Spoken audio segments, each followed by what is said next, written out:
नमस्कार दोस्तों, मेरा नाम राहुल कुमार।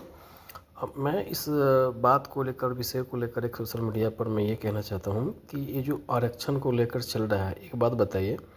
मैं सभी से पूछना चाहता हूँ, जनरल से, ओबीसी, एससी, एसटी से, सबसे, कि आप शिक्षा में कंपटीशन रिजर्वेशन के आधार पर मत कीजिए।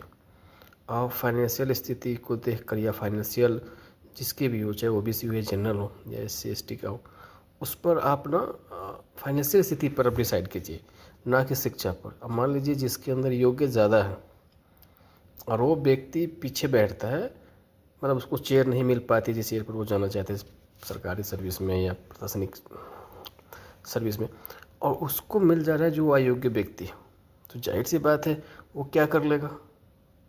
अब ये जो नीचे लेवल के जो व्यक्ति है, जो उन्होंने ज़्यादा मार्क्स लाए हैं, जैसे किसी भी समुदाय से हों, अब उसके पास जो दिमाग है वो शैतान का दिमाग हो जाएगा ना भाई, कि उसको तो कहीं ना कहीं प्रॉब्लम होगी ना। फिर करप्शन हटता नहीं है, वजह एक तो करप्शन का ये भी है। इसलिए शिक्षा में मत कीजिए। अगर शिक्षा में हम ज़्यादा पढ़े लिखे होंगे, अगर मैं पढ़ा लिखा हूँगा तो मैं ज़्यादा अच्छा करूँगा। जब मेरे से कम पढ़ा लिखा व्यक्ति होगा तो वो मेरे से बेस्ट तो नहीं कर पाएगा ना, या फिर जो व्यक्ति पढ़ा लिखा सबसे ज़्यादा होगा उससे बेस्ट तो नहीं कर पाएगा।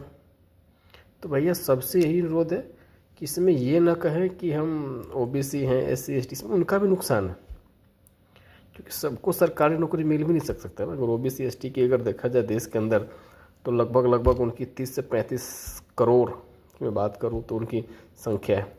इतनी संख्या में नौकरी है। मैं पूरे इंडिया की बात करूँ तो कितनी नौकरियाँ होंगी?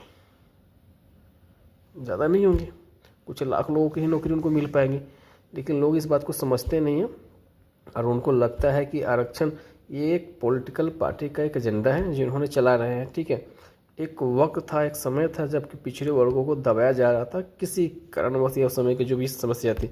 बट अब देश को आज़ाद हुए भाई, हम लोग अपना 80वां 15 अगस्त मनाने जा रहे हैं। तो जाहिर सी बात है, 80 माने जाने जा रहे हैं तो 80 साल के करीब तो हो ही गए हम लोग, लगभग। उसके बावजूद भी अगर ये स्थिति है तो आप उस सरकार पर थूक दीजिए जिस सरकार आपको बोलता है कि आरक्षण हम नहीं हटाएंगे।